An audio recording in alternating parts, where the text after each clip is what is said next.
Yan mga inday, dito naman tayo sa ating kusina. At ako po yung magluluto ng, hindi ko lang alam kung ano pangalan nitong gulay na to. Chinese na gulay to eh. Masarap ito mga inday.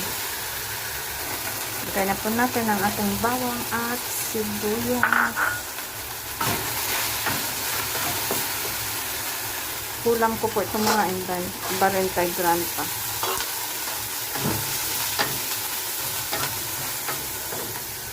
Oyster sauce lang po ang pampalasa ko dyan at konting chicken powder at konting asukal. Ayan, halo-halo lang po natin. Ayan, yung mga nanggaling dito sa Hong Kong, mga inday, kung relate kayo sa ganitong kulay. Masarap ito, diba?